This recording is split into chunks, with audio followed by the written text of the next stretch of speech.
Hello and welcome to the Publicly Challenged Podcast. I'm your host, Luke Oswald, and I hope you join me on my quest for knowledge to become a better public land hunter, angler, and forager. Stick with this and who knows, maybe we will learn something together.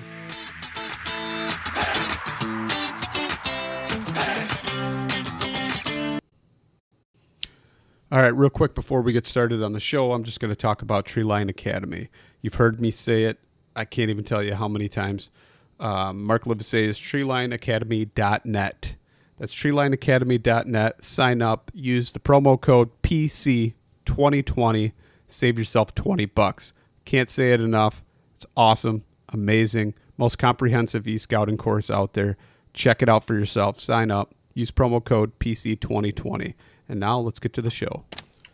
All right, so I'm sitting here and I am talking to Michael Judd. And for those of you that have not listened to the first episode that I did with Michael Judd, it sparked a fire and piqued an interest. And we had a little bit that we wanted to talk about agroforestry. And we got so sidetracked because I had so many other curiosities that we never truly got into it. And pretty neat, some of the stuff that you can do. So I had Michael come back on. And Michael, you want to go ahead and introduce yourself? Sure. Michael Judd here.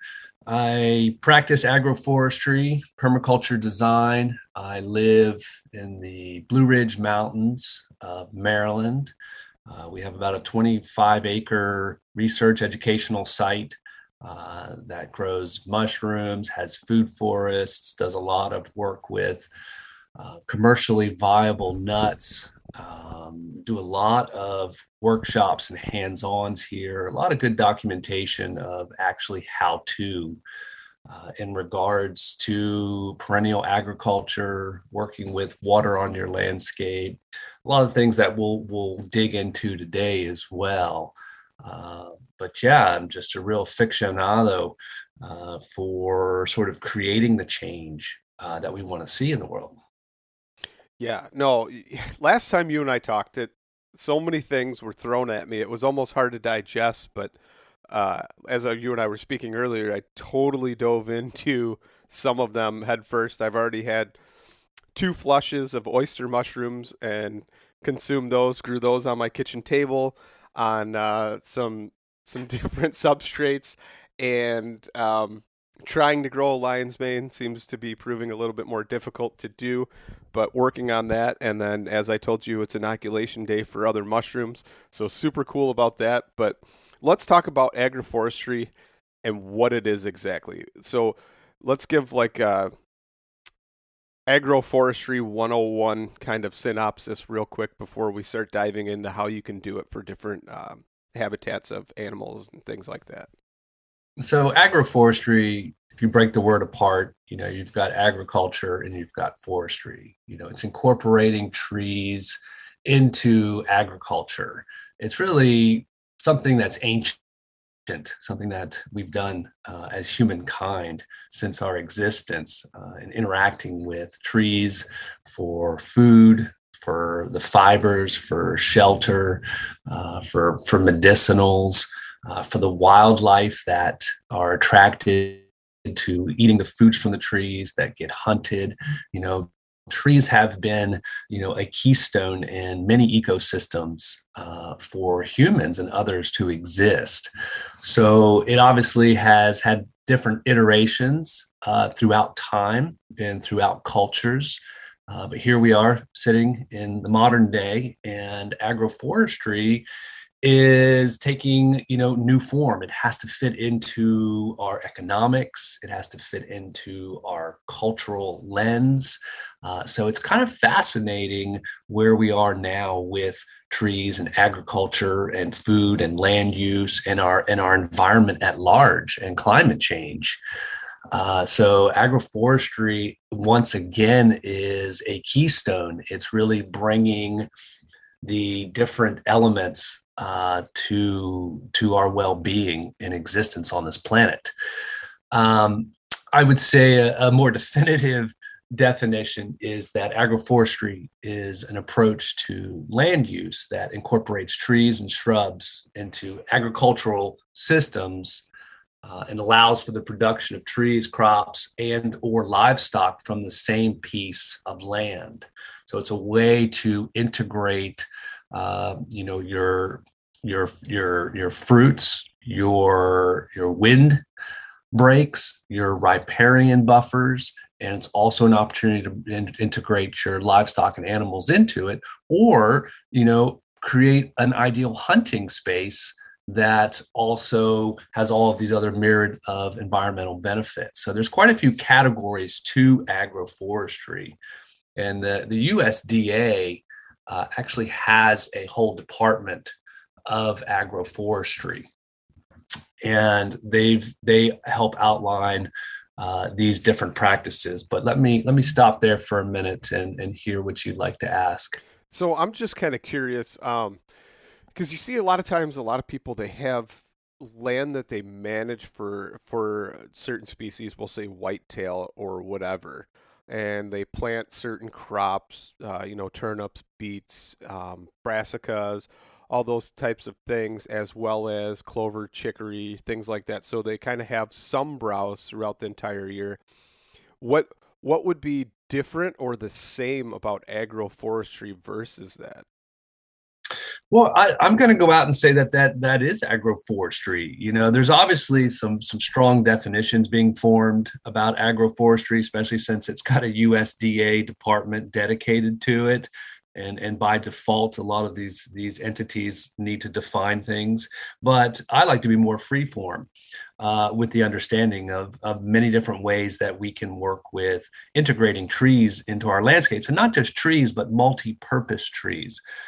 And so if you're going to plant a tree, why not, add as much function to that effort as possible?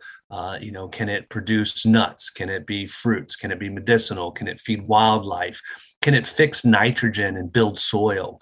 There are trees and select varieties of trees that can bring forth, a maximum of benefits. And what you're saying is very similar to that. So hunters are planting a lot of times nut trees or persimmons, things with high sugar content, maybe things that drop at a certain time of year, when the hunting season is ideal. And this is great. That's great design. It's bringing in the benefits that you get from having those trees, which will be to stabilize the soil. It helps prevent the erosion. It helps build the water cycle. It helps build the fungal environments in the soil. It's habitat. It's all these things, and as well as benefiting the hunting grounds. So, I'm all about exploring specifics for an agroforestry designed hunting, because the hunters are already in position to be planting trees, because they're focused on it. So I see it as a group that is really sort of ripe for working with, and we can kind of explore the idea of how would you do an agroforestry for hunting, and maybe an organized pattern that allows for some maintenance. So let's say you have a hay field and you're wanting to convert that into something that's going to draw in more wildlife for hunting. But you still need to cut your hay, right? So what I would recommend is, ideally first, anything that has slope to it is doing some sort of passive water harvesting design on it. And that can be anything from actually digging out berms and basins, what we call swales on contour. That can be done with a plow attachment on the back of a tractor, a double bottom plow, and plow along contour. And that'll help rip up the soil and create a space where water falls in. And since it's on contour, which means it's perfectly perpendicular to the slope, that water will stop and sink in and hydrate the landscape, not just for that little berm that's been created, but for 30, 40 feet down slope. It'll begin to improve the soil quality through holding consistent moisture. So you could do that. You could get out there with a backhoe, or a miniature excavator, and you could actually dig out those swales as well. There's also deep shank rippers, and these are basically metal boots that go down into the earth and get pulled behind a tractor, and they rip, a couple feet deep. This would be done on contour as well. So if you're going through and you're ripping your soil, as that water comes down the landscape and falls into those rips, it begins to hydrate. It begins to sort of sponge up the soil with that water. So taking the time and consideration to learn about passive water harvesting before you even begin to plant trees is key, especially on sloped land. Otherwise, water tends to really sheet off. Grass is like green concrete. Most landscapes that have been cut, for a long time, either used for agriculture or hay, they're very smooth, and that water will just sheet off and leave that soil pretty much dry, even after heavy rains. So we want to get that soil to hydrate, that builds soil fertility, and then whatever is growing there will grow many times faster, better, and stronger. And even if that's just your hay crop, it's going to do good. Even if it's just your pasture, it's going to grow better. But then incorporating tree crops into that then sets the stage for that long-term water holding and soil building. So my first recommendation would be look into passive water harvesting. And then you could go along and pattern your planting so that you could maintain, say, mowing your hay. And so, for example, I would space my rows for nut trees 40 feet apart, right? And within those rows, I would probably do my plantings every 20 feet. So if we're talking about hybrid chestnuts, which is one of the best tree crops to plant for humans, for wildlife, for even livestock. And partly that's because they're annual bearers. They will bear annually. And if you have the right genetics, which in the US in many parts is proving to be the Asian Mollissima species of the chestnut. And they are very blight resistant. They're beautiful, productive trees that are very tough, drought tolerant, and precocious. They'll begin to produce nuts as little as 6 years from planting. So many things to be said about them, but let's use them as the example. So in row, we're planting every 20 feet our hybrid chestnuts. And ideally, you're also sort of intermixing that, so it's not just a monoculture of one type of tree. So maybe every fifth tree you put in a honey locust or a black locust. The honey locust, actually, if you get ones with select pod production, can also be a major attractant for wildlife, also a good livestock feeder, and just an amazing tree for bees all around. So the honey locust with good pod production is a good integrator into your systems as well. So anyway, diversify within that system somewhat, but your main focus here is on your nut trees, and that spacing 40 feet between your rows means that you can continue to go ahead and keep, mowing your hay and maintaining that space as you've had with minimal input.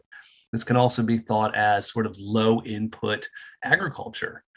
So then over the years, those trees begin to grow up and eventually transition the space and draw in more and more wildlife. And I tell you, when you have a mature producing chestnut and nut orchard, the animals come from all around. It is an absolute haven for bears, for turkeys, for deer, for all the critters. All the macrofauna are going to be drawn there.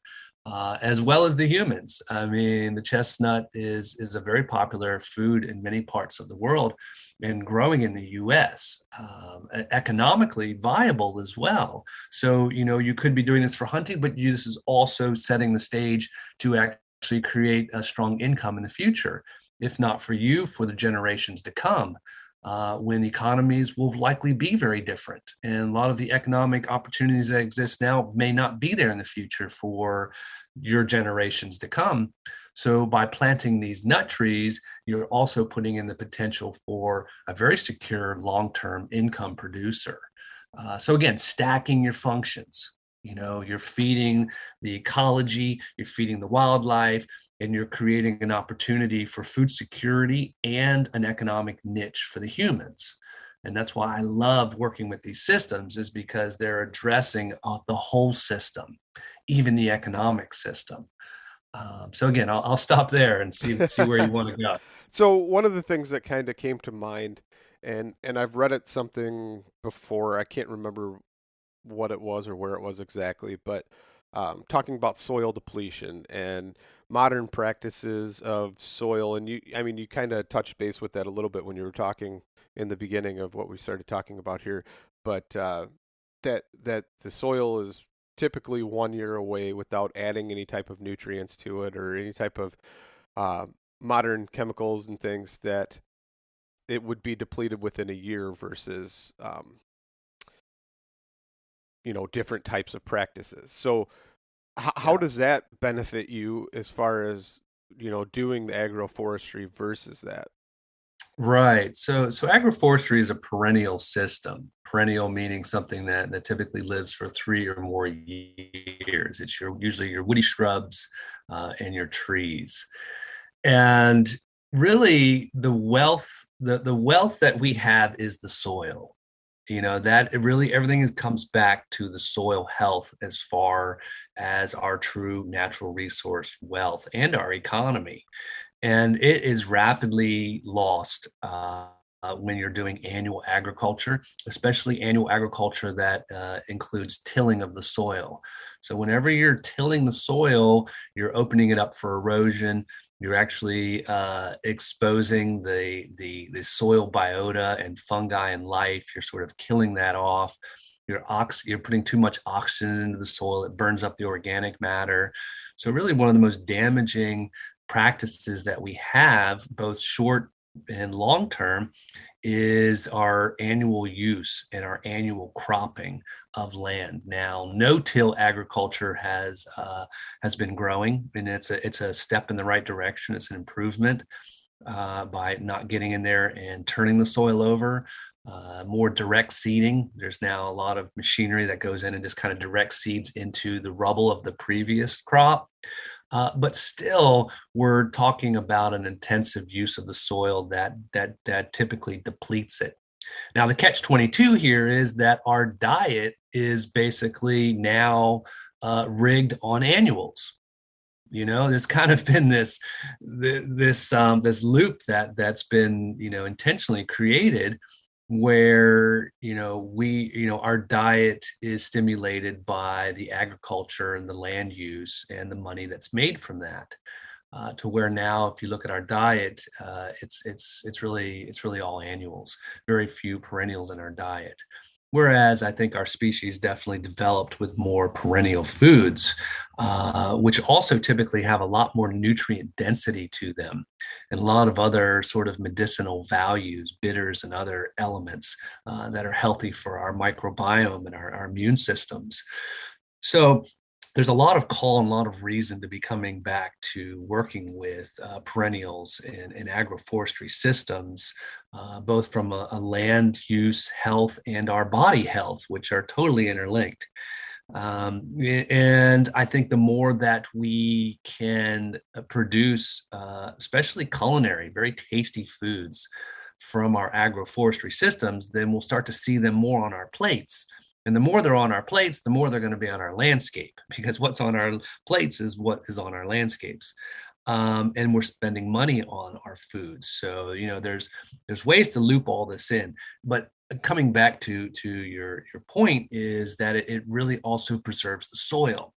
And the soil is key, and it takes quite a long time to build soil. Now, there are regenerative practices, like I mentioned earlier already, with the passive water harvesting that will help regenerate soil very quickly. There's actually ways to work with livestock that can regenerate soil quickly by pulsing, by moving your animals, in short periods on a piece of land, can pulse it and actually really rejuvenate. So there's some I wouldn't say, well, there's some misconception in the sense that some people think that having or eating animals is an environmental devastation. Now, that depends on how those animals are being worked with. So in a conventional sense, absolutely. You've got feedlots that are growing, GMO, soy and corn to feed those animals is not, benefiting either the human or the environment. But when you work with these pulsing ways of using animals on the landscape, it's actually been proven to be one of the most regenerative ways, one of the quickest ways to rebuild soil fertility is to use animals. So I won't go into that too much, but just know that it's not as black and white as not eating animals is gonna help, change our environmental conditions. How we work with animals is important. How we work with the food we grow is important. So yeah, I'll stop there again. So, man, a lot of great information here. But so, would that be considered kind of tied to the Serengeti practice or method of farming, to where each animal kind of creates a symbiotic relationship with the land? Certain animals put certain nutrients back in, other animals take nutrients, other animals browse back certain things that other animals won't eat, and in turn creates a perfect balance, if you will. Is that kind of the concept behind Yeah. that? Yes, there's a lot behind that. All of those things, and I think even more particular when we get to how do we work with this in our agriculture, our modern day agriculture. There was a biologist, an ecologist called Alan Savory. He's still around. He's actually, I think, like 86 years old now, but spent a lot of his lifetime living in Zimbabwe and in Africa and studying the natural patterns of wildlife animals and how they would group together. Let's say, you've got, these wild herds grouping together and grazing, and then all of a sudden a predator comes and boom, what do they do when when it's time for them to run? They actually defecate. You lighten your load and you take off. And he was observing that actually this pattern of intensely and short-term grazing and leaving that fertility and then running off and not coming back to that space for quite some time allowed those areas to regenerate rapidly. So there was enough, hoof pressure to create divots to help hold water. There was the fertility that left behind, but then it was kind of pulsed and then they moved. And he's built, a whole organization around that called the Savory Institute. So I do highly recommend looking up the Savory Institute for learning certainly how we can work more with livestock on our landscapes to pulse it and to build soil fertility. And then, of course, there's the other guru down here in Virginia. Gosh, of course, I'm gonna blank on his name right now, but I'll come up with here in a minute. And he's also, what's that? I know that the one of the leaders, I won't say pioneers, but leaders in the industry of doing that method of farming is something white oak pastures or something like that down in Georgia. The guy's name is Will Winans, something like that. And he has an entire sustainable practice that, gosh, it's the first large scale production USDA certified processing facility, but on site. So they don't transport the animals anywhere. They live their entire life on that piece of property, and they use every part from every animal to somehow benefit every other animal. So even some of the meat scraps or different things they take, and they let certain flies lay their eggs and larvae on those pieces, and then they feed those to the chickens, in turn producing better eggs. And just, it's a huge cycle, and they graze geese and ducks and everything in their pastures along with their goats and cattle. It's pretty interesting. There's a bunch of videos on YouTube too that you can look up and see that entire operation. It's pretty cool. Yeah, that's great. And more of these innovative, sort of more whole system, farming and food growing examples are coming up, and they're becoming commercially viable. So they're actually really making money, which I think is a key aspect of this, only because that's what will get it into, broad usage instead of just staying, part of a subculture. Again, the economics drive the landscape use. And I've realized this, I lived 20 years in rural Latin America. I lived where there were no stores, and what you grew is what you ate. And your neighbors were how you really survived. And I, even in that environment, really realized that for something new to take hold, it had to be economically viable. And in their situation, it had to be immediately economically viable to step away from what they were relying on, which unfortunately has become, annual, cropping of things that really make them very vulnerable to starvation and many other maladies. So a lot of my focus down there, again, was with perennial food security. And then as a result, also creating niche markets from those perennials. So again, just looking how to stack functions. But here in the US, it's the same situation in a different way where, the economy is what drives, our land usage and what we take interest in. So my focus with a lot of my work with agroforestry and with the nuts is how do we make this commercially viable in all these different ways. So that's a great example that you just mentioned. And it almost harks a little bit to biodynamics. So biodynamic farming is a wonderful whole system, farming more usually typically along the market scale farming, where the whole farm feeds itself, each byproduct feeds another part and aspect of the farm so that it becomes more of a whole system, which makes total sense in that really also gives it its own security, and it's not so linear and relying on things from the outside, which is a lot of what we're beginning to experience globally, as an issue. We're realizing our vulnerability by relying on a linear system, by bringing things in from other areas, and as transportation is going to change in the future based on oil reserves and, politics and all the things that are going on are potentially going to shift our systems. And the more that we can make things more circular and more whole system where we are in our regions, the better. And some of that takes planning, especially when you're talking about switching to perennials, which is why now is a very important time to be doing this, because in 10 years from now, 20 years from now, we're likely to be dealing with very different systems, and having these things in place will make a world of difference. No, that's great. So a few of the things that kind of come to mind when we talk about these perennials versus annuals, and a lot of people, they plant, especially for managing land for whitetails, they want large antler growth. And in order to do that and have great antler growth, they're planting things that give them high nutrients and minerals in certain categories. And if your soil is semi-depleted, you're going to have to add a lot more, and it's going to be more cost inhibitive. I don't even know if that's the right word I'm looking for there, but inhibitive to your maximum amount of output. You have to put a bunch more chemicals and everything in the ground in order to get these certain annuals to produce all these different minerals that these animals need for large antler growth.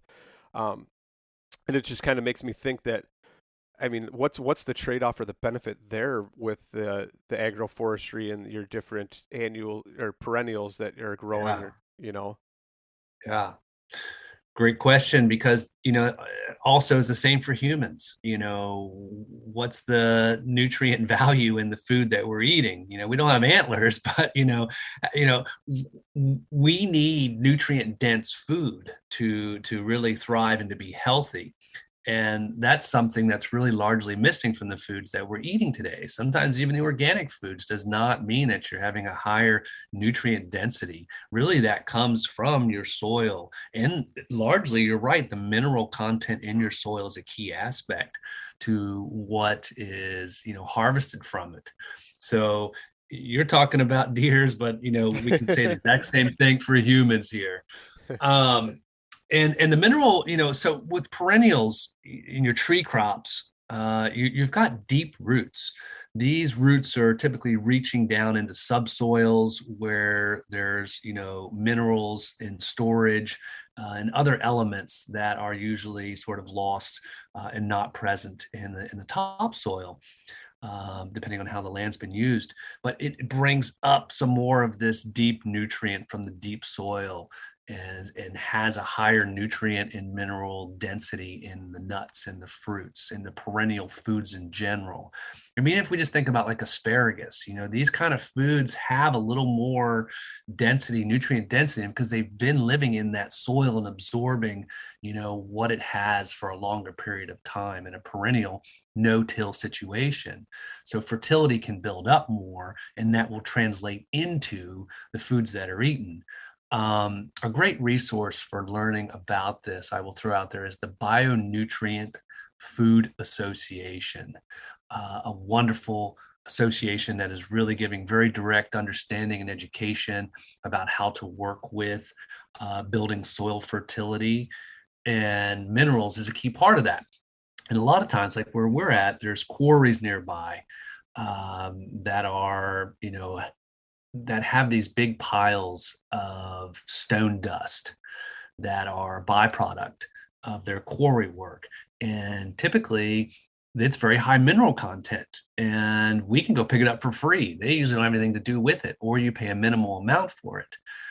So oftentimes, there's very inexpensive high quality minerals nearby that you can access. Otherwise, you go online and you look up and you can order it from a different part of the country or the world, which has its own impacts. But if that's all you have access to on a smaller scale, maybe buying some of those minerals and adding them to your soil, because they do get depleted. They get washed out, they get leached, they get eroded out. And the minerals are, one of the more challenging aspects to sort of reintroduce into rebuilding your soil, because they come basically from weathered, rock over eons. So that might be one thing. There's very few things that I would usually say, really bring in and add things to your system. But, sort of a one-time recharge with minerals after you've assured that you're really not going to be losing them to more erosion is a good investment. Now I use a lot of wood chips. I use a lot of hugelkultur, a lot of just, woody mass where possible, straw, hay, if that's available. I layer organic matter as much as possible. We use cover crops, do all of these aspects to really build up that soil organic matter and fertility. And then, your soil will produce, if you're giving it the right conditions, it will be producing most of what your plants need and most of what we need, or the deer or any of the animals eating from those soils need. So I'm kind of curious. We've covered the nut trees and planting in between, but we haven't really covered what kind of things could go in that landscape. What would be some of the things besides like your shrubs or bushes or things like that? Yes. Okay, great question, because of the handful of noted practices of agroforestry, I would say the one that's getting the most attention is Silvopasture. So silva is Latin for trees, for forest. So Silvopasture is the deliberate integration of trees and grazing livestock, whether that's cattle or sheep. It could even be turkeys and other types of livestock that you're raising. And this actually has ancient roots. A very famous example is in Spain, the Des oak savanna system. There is where the famed Iberico ham comes from. So they're basically acorns planted in sort of a low density, so that you have a mixture of pasture and trees. And they'll also run the different livestock and the pigs through and finish those meats on the acorns, or sometimes they'll store the acorns and keep them fed, almost all year round on acorns. And it creates an amazing flavor profile and value, to where, it's probably, in the hundreds of dollars, to be purchasing, a pound or more of these, of the special Iberico ham, because of its flavor profile. And that's also, coming from these Silvo Pasture systems. Now, Silvopasture is by loose definition low density tree planting and pasture. I'd say approximately 20% of your pasture would be in trees. And this would allow for you to have your continued grazing, but then also offer the added benefits of the trees, both to the animals and to the sort of the entire ecosystem where they are. Obviously, shade makes a great improvement and reduction of stress for your animals.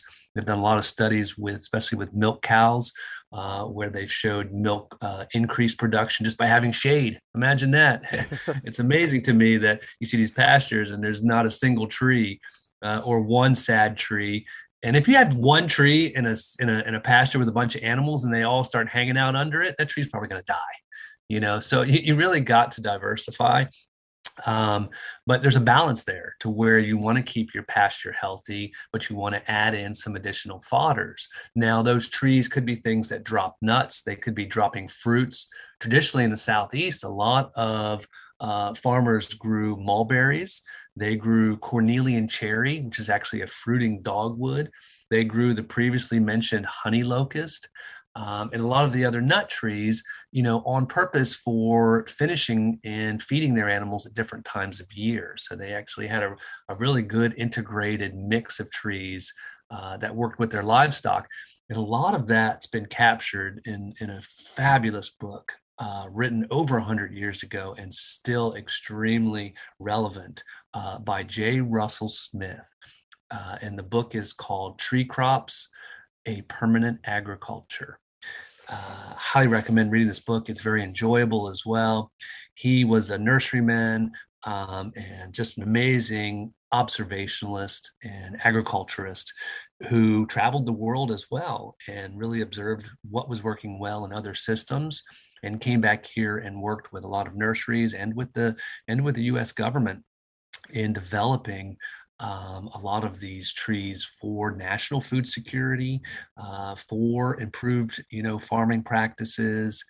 And reading the book is very easy, like I say, and it introduces you to these characters, to where you start to really take an interest in honey locust, because you say, wow, that's how you can use it. And look at all these great things it does. And interestingly enough, some of the genetics from his work are still kicking around. And we've been collecting the seeds in our region and growing them out. I just saw a friend of mine who's got a great site to check out called Crow and Berry. Austin Unruh is here in Pennsylvania, and he started a business around helping people establish agroforestry systems. And I just saw that he does have some trees on his site for sale, and he does have some of these improved honey locust. So they can produce pods that are like a foot long, 3 inches wide, and a half inch thick. And inside these pods is this honeycomb, this green yellow, very sugary sweet pulp that surrounds the seeds, very high in carbohydrates and nutrients. We're talking like 35% sugar per content there. So, Native Americans, and us in the future, I hope to come back to using it. It's being also used to be ground up and fed to livestock over the winter. So a lot of these foods that are grown in the silvopastoral system can be harvested and stored. Chestnuts, they can be dried and stored as livestock feed as well. It doesn't have to be something that's directly eaten off the ground.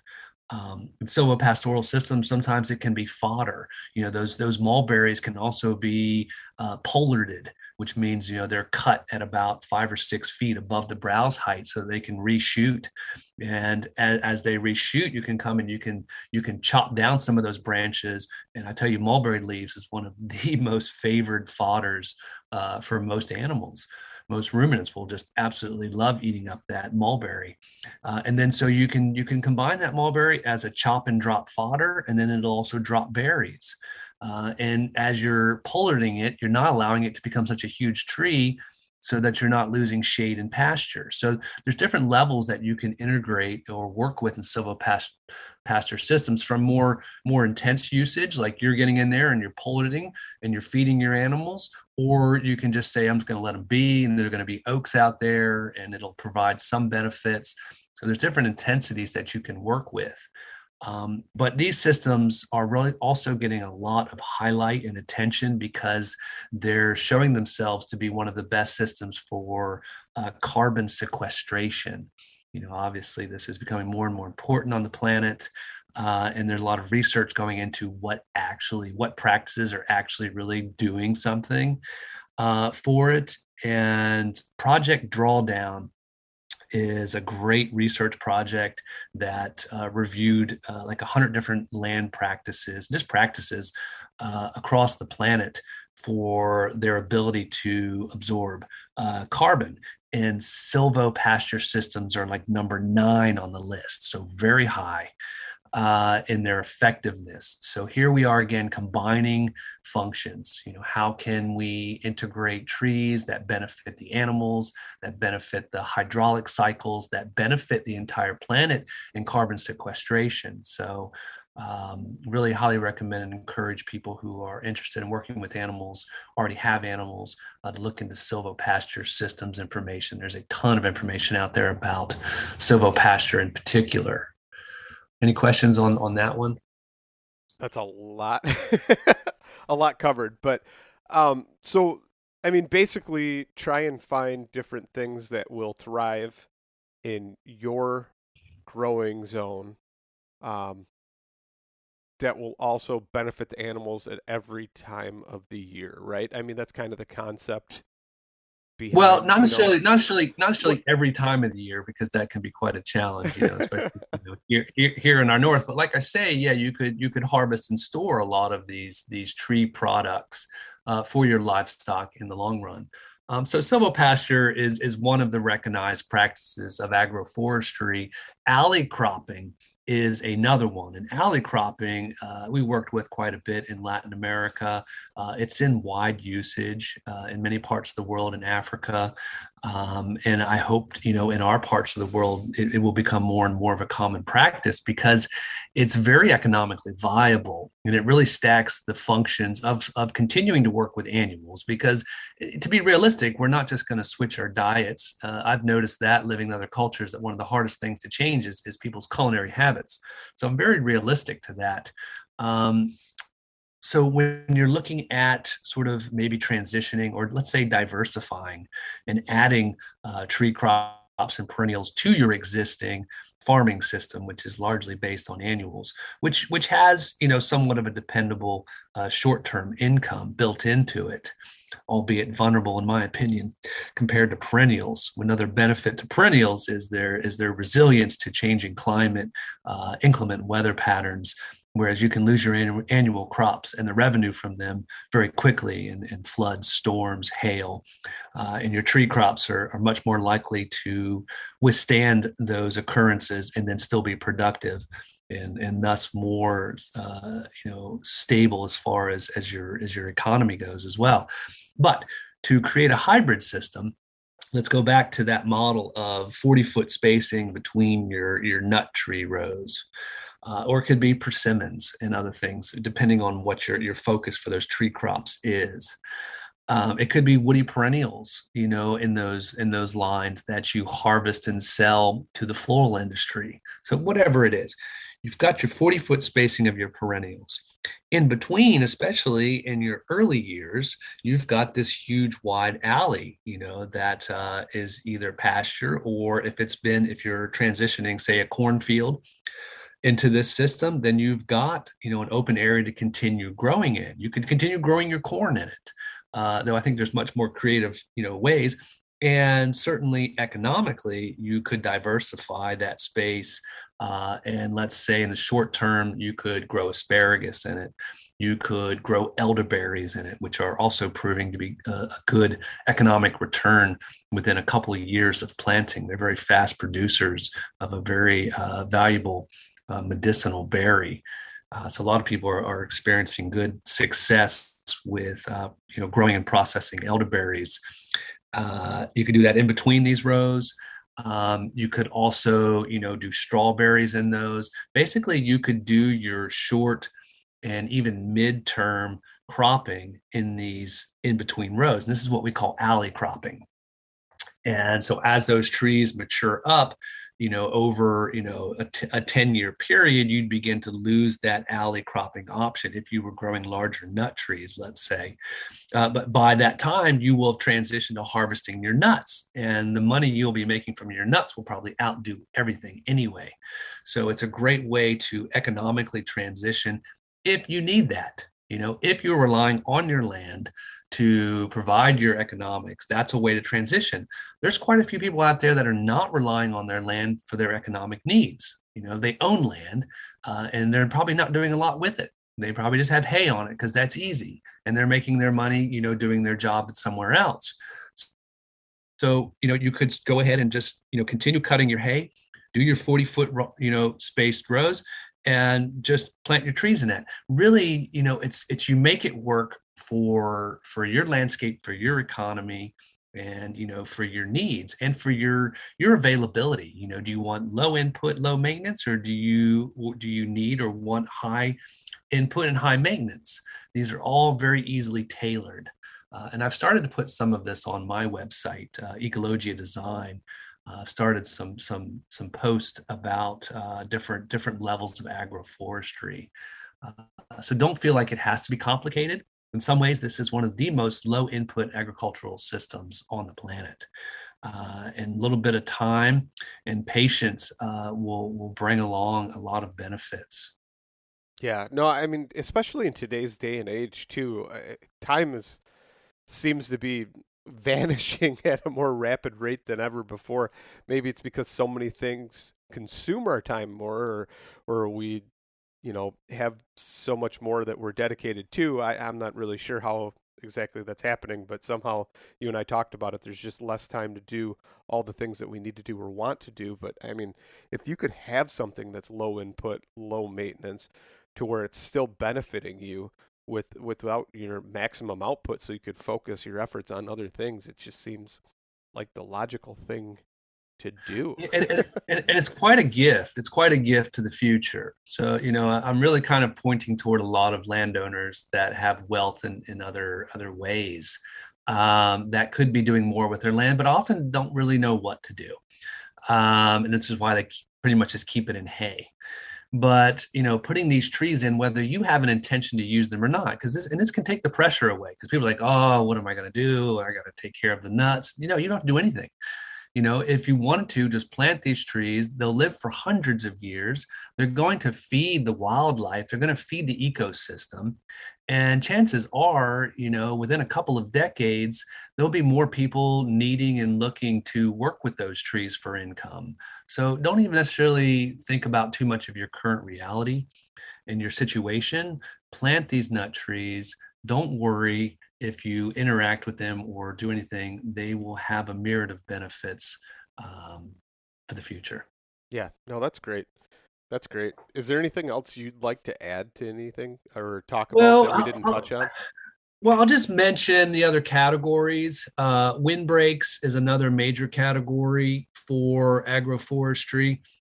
And when I look at landscapes, when I go out and consult and design on landscapes, the first two elements that I'm looking at, excuse me, are water and wind.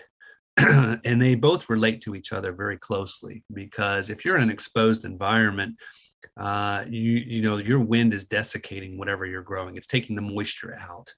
So ideally, you're stacking your functions when you're designing to harvest water passively into the landscape, and then design your windbreaks so that water doesn't get, whipped right out as well. So you can really combine that by, say, designing your swales on contour, and then on your wind heavy sides, go ahead and plant your windbreak, but you can also go ahead and make that a multi-purpose windbreak. You could put in things that would have nuts and fruits and medicinals, maybe, some of those woody perennials that you would cut for the floral industry, different, hybrid willows, red osier, dogwoods, so you can really think diversely with those windbreaks as well, and actually make them commercially viable if that's a need. So that's another category. The riparian forest buffers. These are very popular. A lot of government agencies are doing a lot of plantings along streams that you'll see.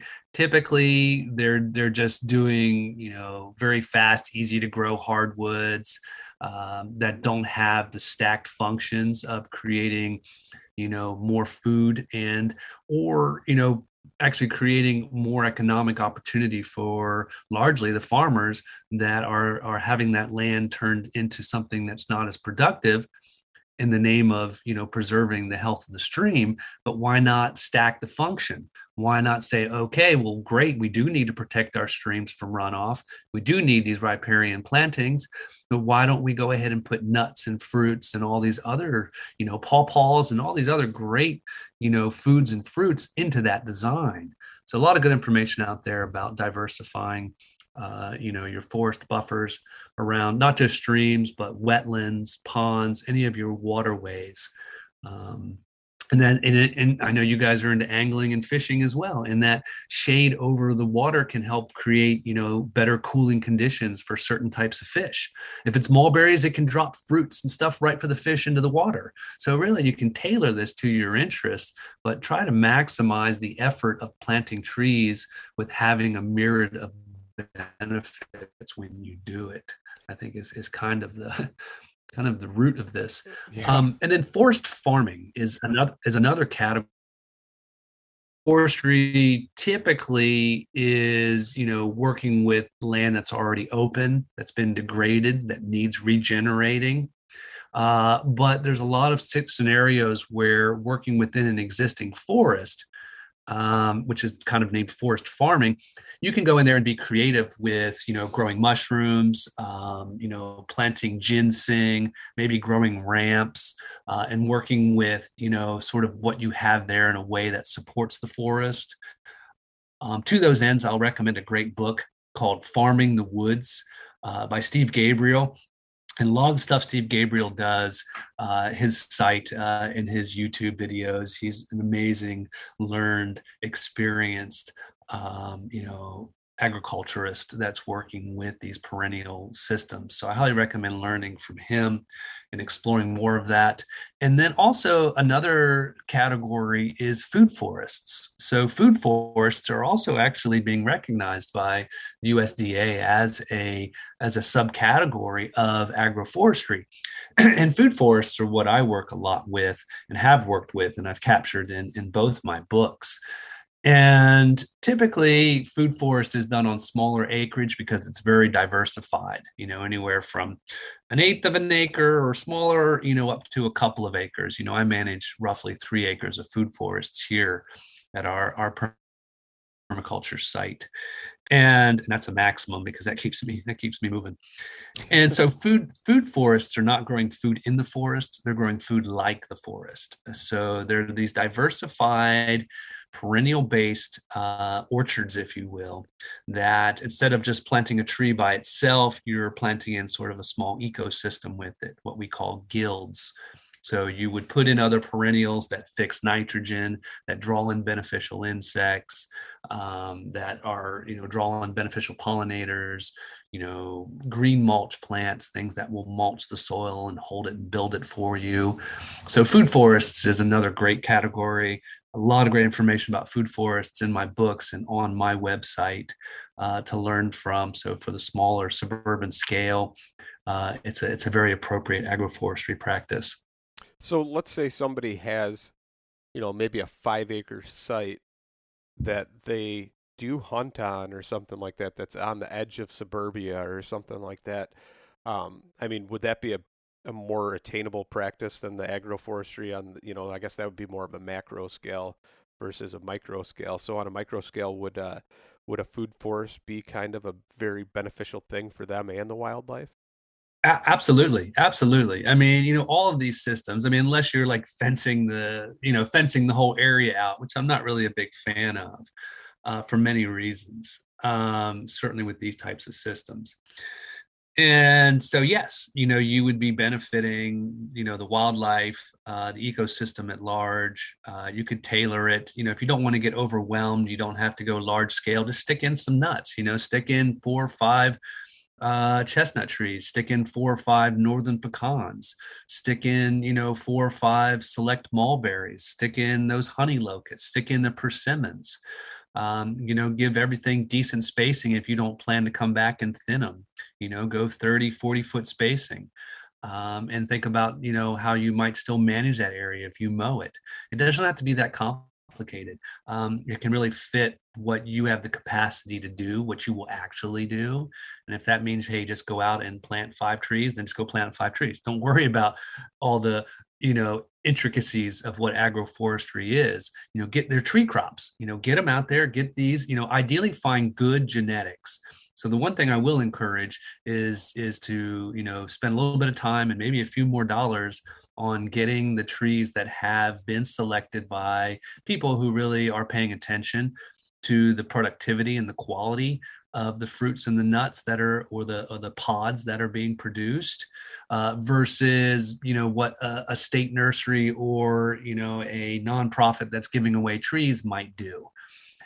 So being a little bit of effort can make a huge difference in what's grown there and what's produced there. And you're also inoculating your area when you plant something. So let's say you have a select black walnut. So a select black walnut has a thinner shell. It opens up and it cracks out large halves, versus an unselected wild black walnut would probably be smaller. It would have a thick, hard shell, and inside it would have many small compartments, and the nuts would be hard to release, right? So let's say you're planting a select black walnut in that area. It's going to produce nuts over hundreds of years, and the squirrels are going to take those nuts and they're going to start spreading them around. And then you're going to have improved genetics for black walnuts in your region because you planted that tree. You inoculated your zone with those genetics. So, I think it's one of the most valuable things we can do as humans in our interactions with the ecosystem is to bring in and help propagate these amazing genetics. Yeah, no, that's great. That's great. One of the things that came to mind when you were talking about the riparian forest buffers was right now there's a huge problem on one of my local rivers that a lot of runoff. And a long time ago, Illinois and Indiana on the border, they had a deal that they were going to clear cut and dredge the river, make it wider for barge traffic. And in doing so, they dredged it out, made it wide open, no trees, all this different stuff. Now all of a sudden you've got all this runoff that's happening. Thank God that Illinois backed out of that deal right at the very end. So right on the border, it's not clear cut. It's all the original with all the backflows and sloughs and different things. But there's so much runoff right now. It's creating such a problem that their Corps of Engineers and everybody else for like the past 10, 15 years has been getting together trying to figure out a way to, one, stop it and prevent it, but also how to remove it because there's so much runoff that it's actually filling, causing more flooding because it's shallowing the river and it's turning it into a big, big problem. Well, I'll tell you kind of a cool guerrilla move for that, guerrilla planting move. Let's say you're in your canoe or something going down that river, get a bunch of willow stakes, and you can get hybrid willow stakes. You can take a 2-foot cutting of a willow stake, let's say the size of your thumb, or potentially even bigger, and other types of woody cuttings that take very easily. The willow's the most obvious. And as you go down that stream, take a mallet and just slam those cuttings into the bank, right? And they'll root. And then over time, that'll begin to actually hold that soil and begin to shade the river. And the roots and all of that will then begin to, sort of repopulate that stream. So you can do that, on any streams you're at where you see it kind of eroded and all of that happening. have a bundle of these cuttings and go and just stick them in there. Do it yourself, because you can't really wait necessarily for someone else to do it. And if you're out there already, it's a great way to do it. A good resource for a lot of cuttings is Ernst Seeds, ERNST. They're up here in Pennsylvania, but they have a section where they just sell all these different cuttings that will root by sticking them in. And then also, I'm a big willow fan, and Vermont willow has a great collection of many types of hybrid willows that have many benefits. Many of them are great pollinators and great bee providers, fodder for the bees, and many other uses. The willow is really a dynamic species to work with on many levels, but it will just root. You just stick it in the ground as a cutting at the right time, and you'll get a bush or a tree from it. So yeah, don't be afraid to get out there and stick some willows in the bank. Yeah. No, what I find funny is that Indiana, because they clear cut all of their land almost all the way up to the border, they have been more proactive about it because they've seen the effects sooner than Illinois has, but now it's starting to slowly migrate, and Illinois is starting to have more and more of a problem with it. And like I said, they've been meeting for about 15 years now, trying to come up with a way to mitigate the problem. And I think finally they've just made enough headway to where they've got some funding to where they are going to dredge that out and have a management program in place.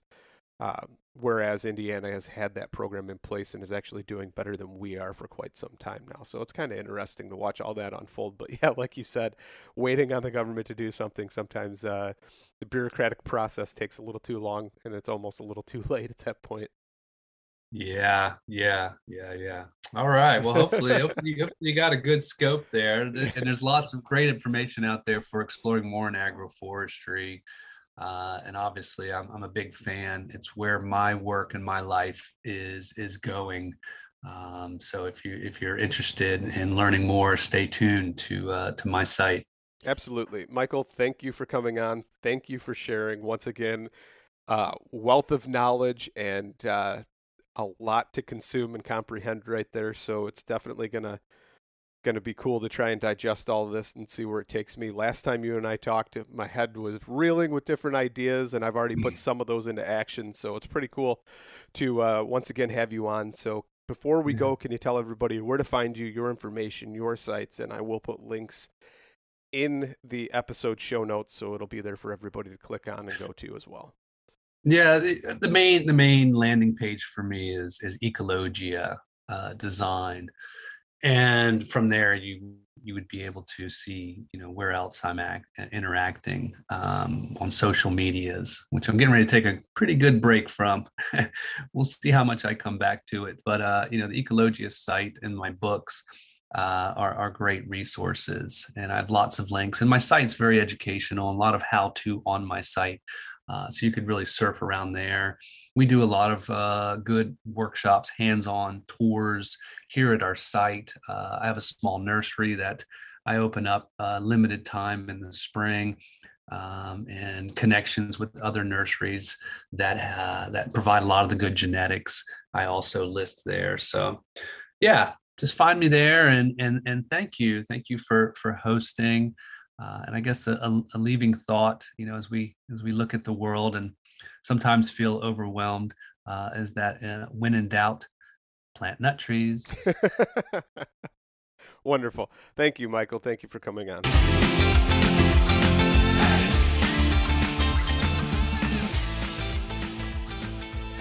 And once again, thank you so much for listening to the Publicly Challenged podcast. I hope you enjoyed the show, and if you did, please subscribe on whatever platform it is you're listening to.